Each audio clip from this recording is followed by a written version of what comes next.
안녕하세요. 매일 성경으로 말씀을 만나는 시간 주변부 묵상의 북악하늘교회 임명진 목사입니다.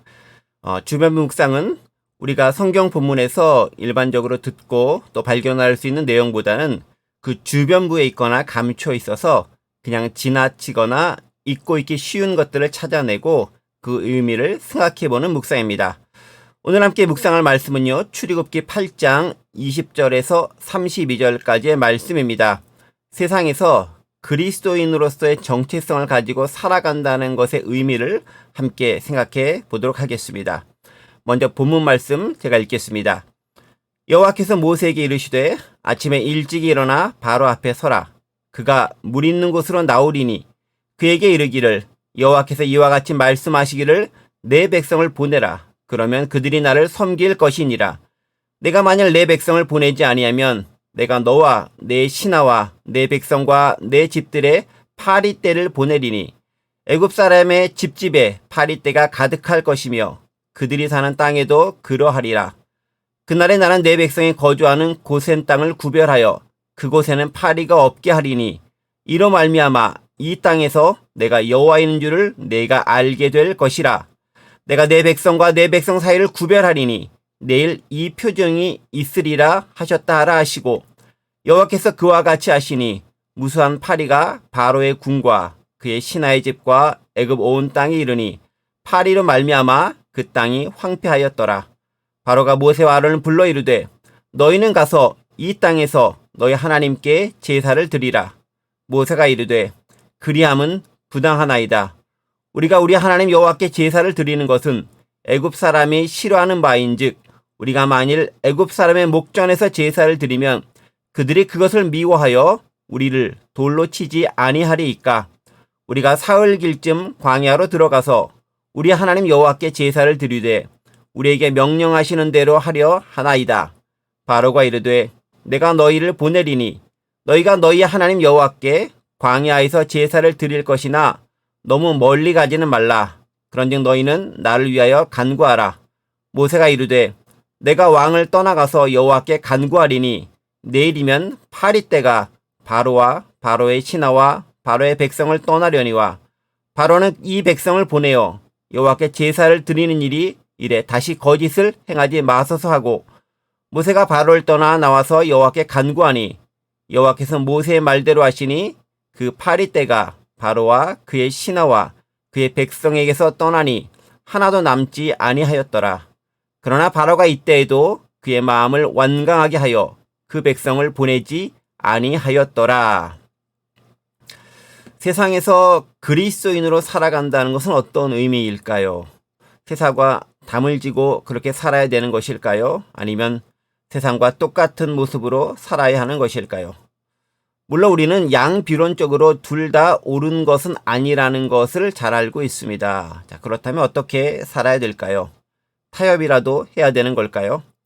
오늘 본문은요, 하나님의 사명을 받은 모세가 애굽 왕 바로에게 나아가 그 명령을 전달하고 세상이 그에 대해 어떻게 반응하는지를 보여주는 그런 내용을 담고 있습니다. 이미 7장과 8장 앞부분에서 하나님의 명령을 받은 모세는 바로에게 나와 이스라엘 백성들을 내보낼 것을 전달하였습니다. 물론 바로는 듣지 않았죠. 자, 그러자 하나님은 나일강이 피로 변하는 재앙과 개구리가 또 나일강에서 나오는 재앙, 그리고 땅의 티끌이 이가 되어 사람과 가축을 괴롭히게 하는 재앙을 내리셨습니다. 그러자 당장 눈앞에 닥친 그 재앙의 해결에만 급급한 바로는 모세에게 이스라엘 백성을 떠나도록 하겠다는 약속을 하고도 막상 재앙이 사라지고 나자 마음이 변하여 뜻을 돌이킵니다.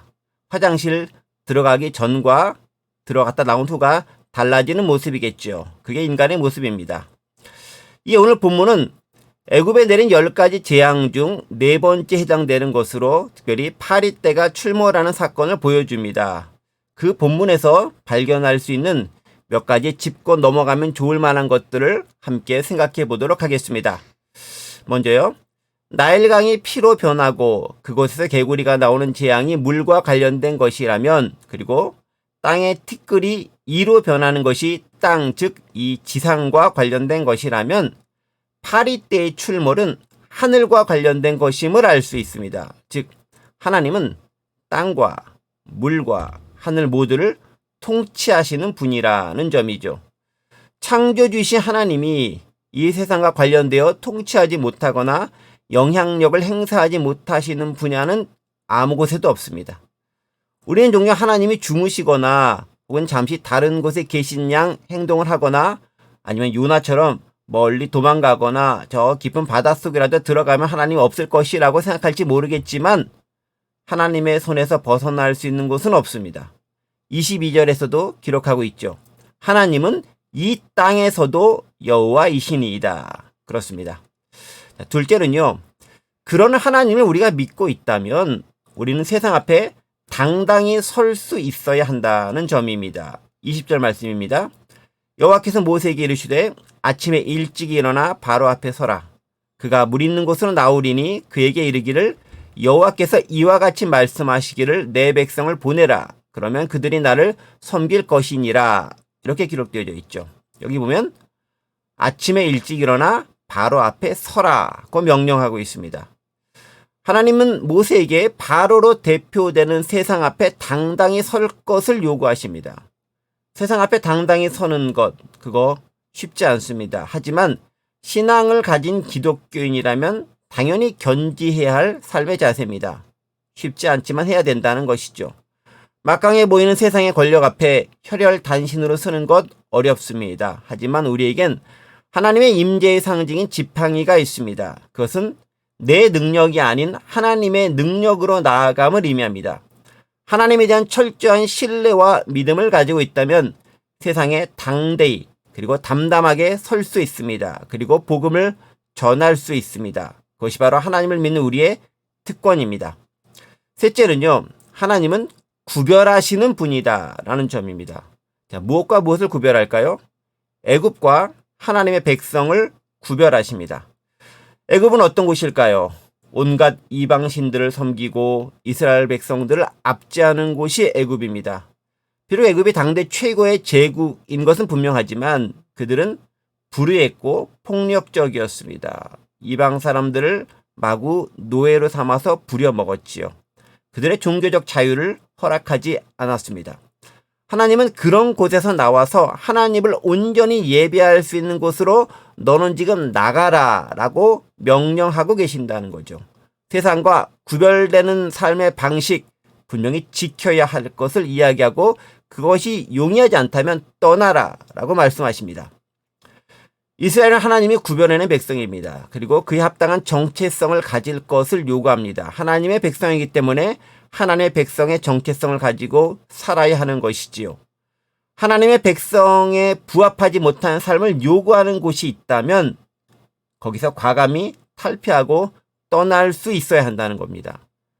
익숙한 상황 때문에 또 목구멍이 포도청이어서 쉽지 않다는 것 잘 알고 있습니다.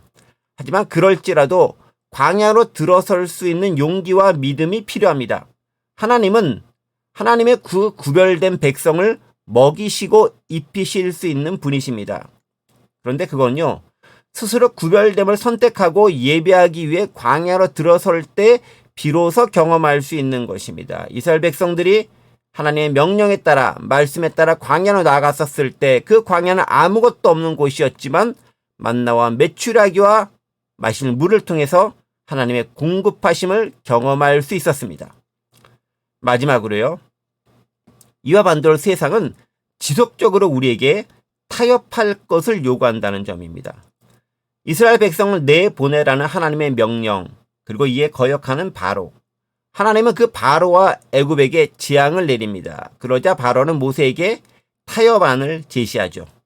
25절과 28절에 있는 말씀을 보면요. 이 땅, 즉 애굽 땅에서 하나님께 제사 드리거나 너희는 가더라도 너무 멀리 가지 말고 그곳에서 제사 드리고 다시 돌아와라 라고 새로운 제안을 모세에게 합니다. 일종의 타협안인 것이죠. 이스라엘 백성을 내보내기는 싫고 재앙도 피해야 되니 일종의 절충안을 낸 것입니다. 하지만요, 여러분, 예배에 있어서 하나님의 백성의 정체성을 지키는 데 있어서 타협안이라는 것은 있을 수 없습니다. 제가 너무 배타적이라고요? 꽉 막힌 사람이라고요? 그렇지 않습니다. 타협이 가능한 것이 있고 절대 타협하지 말아야 하는 것이 있습니다. 예배, 신앙의 정체성, 이것은 절대 타협의 대상이 아닙니다. 구원의 유일성, 타협할 수 없는 것이죠. 물론 우리는 믿지 않는 사람들, 다른 종교를 가진 사람과 대화하고 또 그들과 협력할 수 있습니다. 하지만 구원을 이루는 방법에 대해서 예수 그리스도 외에 다른 것을 주장할 수는 없고 믿을 수도 없는 것이죠. 허락할 수도 없습니다. 그것은 목숨으로 지켜내야 하는 것입니다.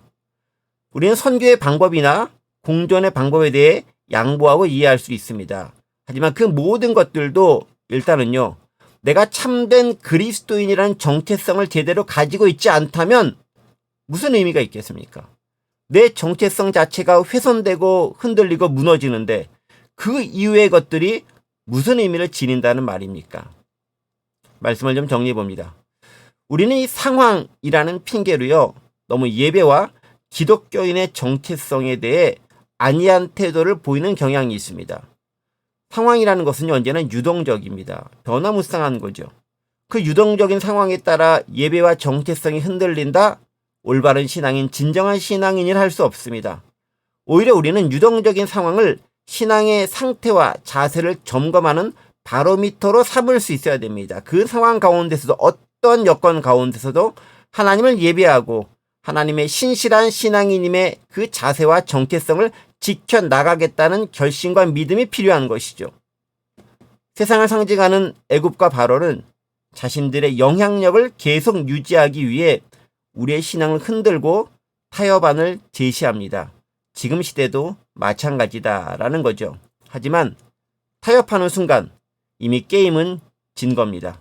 한 번의 양보는 또 다른 내 신앙의 훼손의 빌미를 제공할 따름입니다.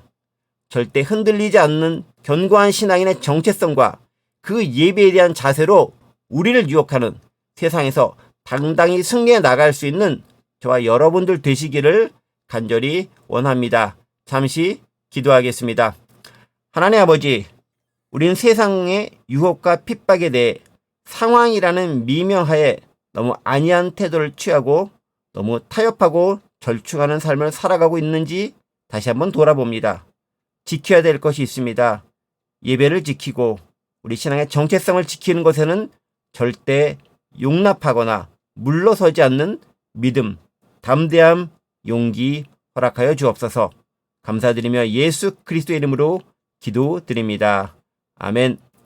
오늘도 하루 행복하고 슬기롭고 용기 있게 샬롬.